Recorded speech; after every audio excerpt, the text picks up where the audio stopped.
I'm with a beautiful lady uKhanyisa. So today I want to touch on a very important subject in the Isibongo. Isibongo can either make you or break you. Can either be a blessing or a curse. So you need to be very, very careful mawuphahla ukuthi you're using the correct surname. Right. There's different reasons why people are not using the correct surnames, which I will try to break it down.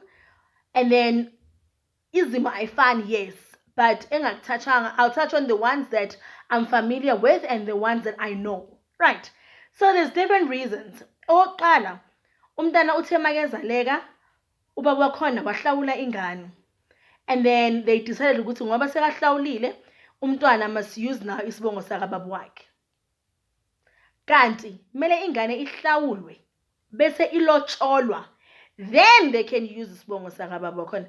They can't ukuthi nje kuphela mabehlawuliwe and then bese bazosebenzisa isibongo sakababa wakhona, because inhlawulo doesn't mean ukuthi you have the right ukuthi umntana afole to isibongo sakababa.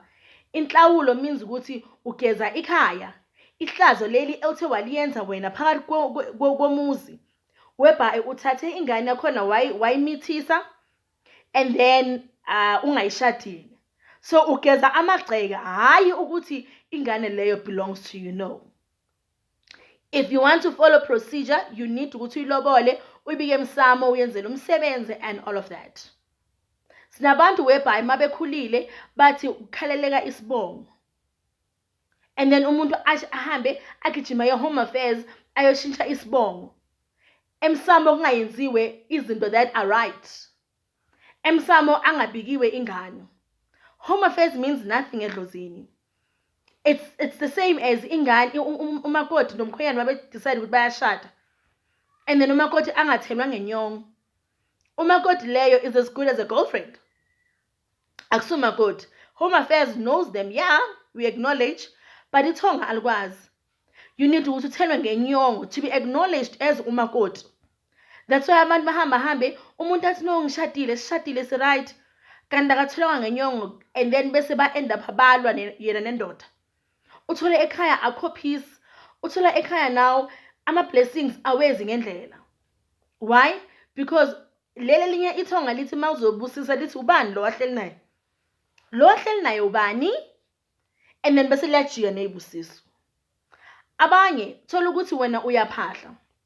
Uphahla ngesibongo otshelwe sona, you're still using your mother's surname. But uma wakho naye self was using an incorrect surname. Now you need to go and dig deeper.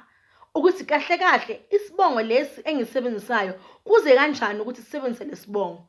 Mama, ngabe ushadile nalomuntu lo? Benishade kanjani? Rather bafethu ungazibiki isibongo. Rather mawuphahla ungazibiki isibongo, uvele mangabe you're not sure ukuthi who exactly are you. Because once ungasazi isibongo sakho, you are as good as umuntu ongasazi. Right? So you need to dig deeper ukuthi the surname that I'm using mangiphahla, is it the correct surname now? Rather uye emuva ubize isibongo sogogo wakho. Uthi mawuphahla lapha emsamo uqale ngesibongo sakagogo osaziyo nawe wazi ukuthi mampela kwagcagceka kahle, than using a surname whereby they just went a home affairs and they changed their surnames, and then it doesn't acknowledge ukuthi kahle where do you belong. We have people that were married. They were married, but right. But umfazi waphumela ngaphandle, athelwe ngenyongo umfazi, waphumela ngaphandle and cheated, and then waba pregnant. Leyo ngane leyo belongs to lapho ashadele khona, because ukhishiwe esibongweni sakubo and then wafakwa esibongweni now lesi esisha. Umntana lo umakoti loyo doesn't belong kubo anymore. So therefore ingane leyo belongs to emshadweni, as painful as it is injalo. And then now we have people whereby ube wazalwa kahle, and then uma wakhe now got married. Leyo ngane leyo ithathu bathi abesuthu rinka nama linamani. Bathathe umntwana bamshintsha isibongo. Yey, umosha wezinto, because leyo ngane mele isale no malume, meaning mele isale emuva. Ibhlungu, I know, but it's the truth. Mele iyosala emuva ingangeni esibongweni leso mama khona ashada le khona. Ngoba leyo ngane iyothi mayiphahla bayothi asikwazi wena, we don't know you. Yes, abantu bathi uyakhona ukuthi athengwe edlozini. Rather be safe, mfethu, because you don't even know what they will do it right now. You understand?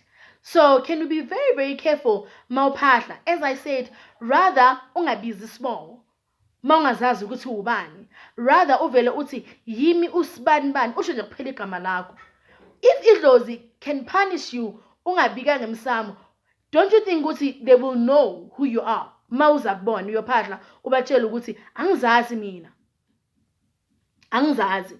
They will know ukuthi hayo wethu lo. This one is ours. Ifana nokuthini idlozi malifuna ukubusisa thokuthi wena ubiza isibongo sase next door. When do you think wena kuwe would you bless a child who acknowledges abantu base next door and not acknowledges you wena omblessayo?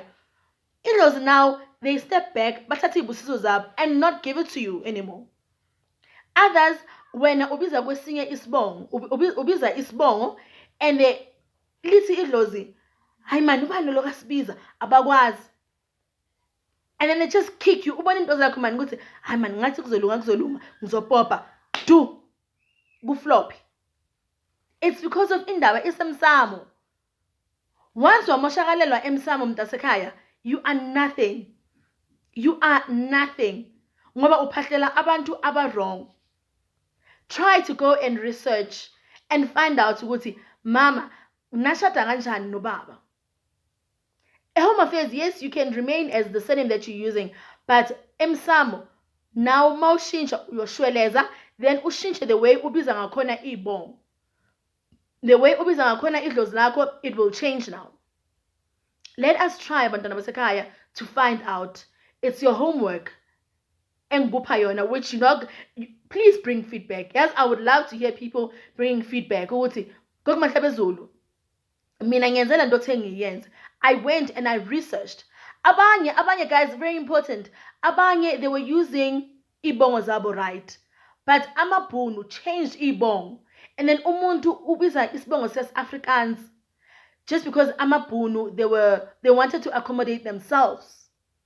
And then emsamo sekabiza sona lesibongo sesibhunu, because it doesn't acknowledge you. So try to research about yourself. Ukuthi kahle kahle, where do I come from? Ukuze ngibize umazibuko lo engimbizayo kahle kahle kuze kanjani? Find out. And bafana yekani ukugijima and want to go use isibongo sakababu wakho angakulobilile angakenzelanga lutho. You're going to simply make idlozi lakho angry. Rather uhambe uye kumama wakho umbuze kahle and stick to your mother's surname. There is nothing wrong with that. It's not a curse. Vele umntana ozalele ngaphandle. So therefore umntana that belongs komalume, not kababa wakho. So can we try and do what's right for ourselves, for our sake? Kama ngiwumahlabezulu ngihamba nokhanyisa. Thokozani.